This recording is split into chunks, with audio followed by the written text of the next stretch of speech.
A ver, si pensamos en la antigua Grecia, ¿qué es lo primero que nos viene a la cabeza? Pues seguramente la democracia, la filosofía, esos templos impresionantes.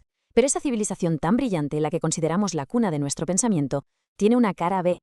Se levanta sobre un pilar mucho más oscuro que a menudo pasamos por alto: la esclavitud. Hoy vamos a meternos de lleno en la realidad de esta institución que en el fondo lo definía todo. Para entenderlo bien, vamos a hacer un recorrido. Primero, veremos la gran paradoja griega. Después, cómo una persona acababa convertida en esclava. También exploraremos los distintos tipos de servidumbre, que no eran todos iguales, y el contraste brutal entre Atenas y Esparta.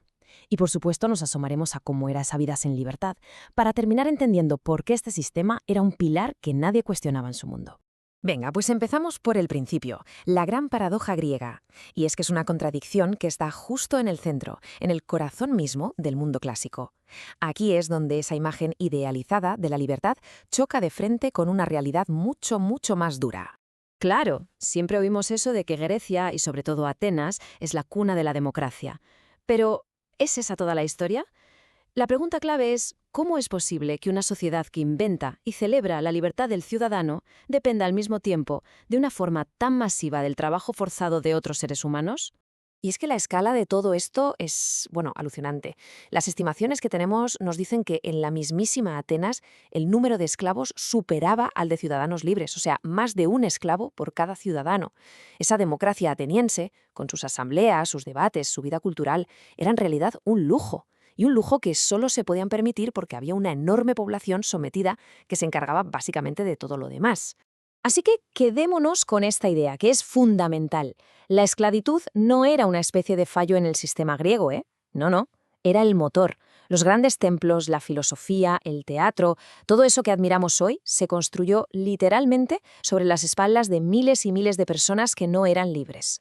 Vale, entonces la pregunta es obvia, ¿de dónde salía toda esta gente? ¿Cómo se convertía a alguien en un esclavo? Vamos a ver ahora cuáles eran esos caminos que llevaban a la deshumanización total y cómo se definía legalmente a estas personas. En IGAZ publica un modelo de categorías en el que podemos ver cómo se atapa a las personas en modelos preexistentes, Dester, Tenicel, Antrofuciesal, Capelosomos. Estas categorías tienen mucha carga discriminatoria. La palabra que usaban en griego era doulos. Y su definición legal era tan simple como brutal: propiedad.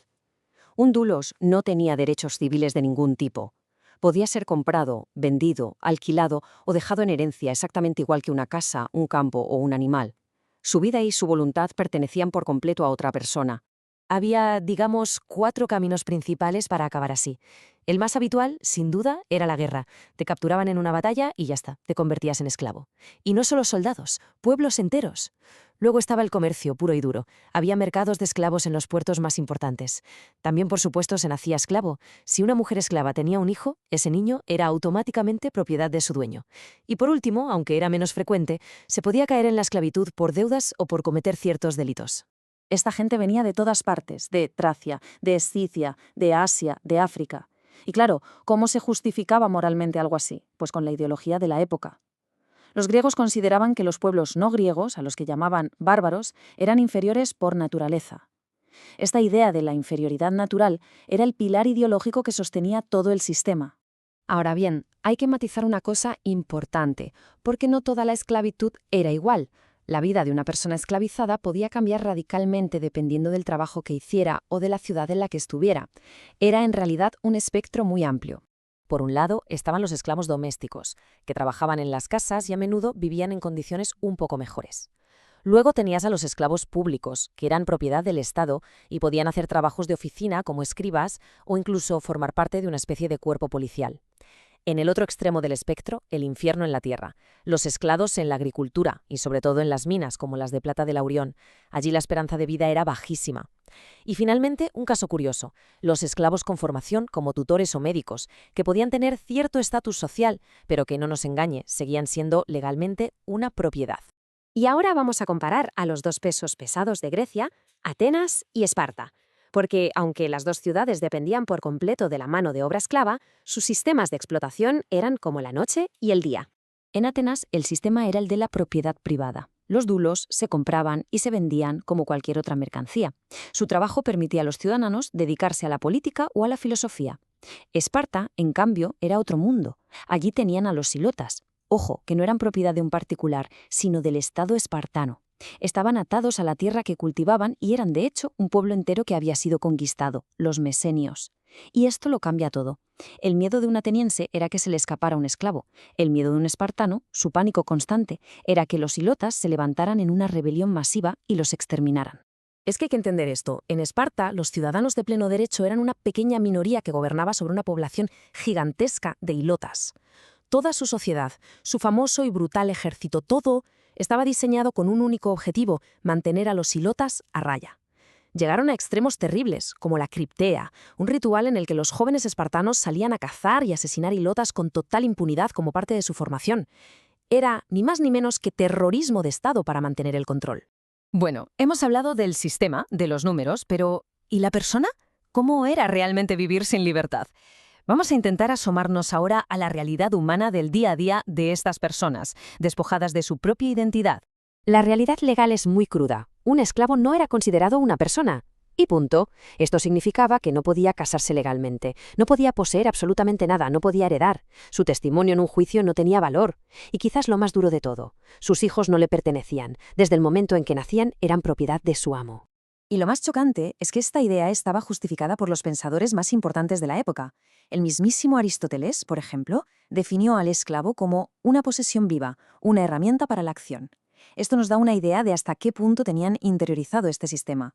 Para ellos no era un problema moral, era simplemente el orden natural de las cosas. Claro, ante una opresión tan absoluta es inevitable preguntarse, ¿hubo resistencia? ¿O la gente esclavizada simplemente aceptaba su destino de forma pasiva? Pues como casi todo en la historia, la respuesta tiene sus matices. A ver, en Grecia no vamos a encontrar una rebelión gigantesca como la de Espartaco en Roma, eso es verdad. Pero eso no significa que no hubiera resistencia. La había, pero era más sutil, más del día a día. Cosas como sabotear herramientas, fingir una enfermedad para no trabajar, intentar escapar si se presentaba la oportunidad, o crear pactos de ayuda mutua entre ellos. Eran pequeños actos de autonomía que reafirmaban su humanidad frente a un sistema que intentaba negársela por completo. Y con esto llegamos ya a la parte final, a la gran conclusión sobre lo que significó esta institución y el legado que nos deja. Si hay que quedarse con una sola idea de todo esto, que sea esta. La esclavitud no fue un defecto o un lado oscuro de la sociedad griega. Fue su motor económico y social. La filosofía, la democracia, el arte, todo lo que asociamos con la gloria de Grecia fue posible, única y exclusivamente, porque una enorme población esclavizada sostenía toda la base de la pirámide. Y todo esto, claro, nos deja con una pregunta final, una reflexión bastante importante. ¿Cómo debemos recordar a estas civilizaciones que, a pesar de sus logros increíbles, se construyeron sobre una base de injusticia tan profunda? Es un dilema que no tiene una respuesta fácil, pero que nos obliga a mirar la historia con una perspectiva mucho más crítica y, sobre todo, más completa.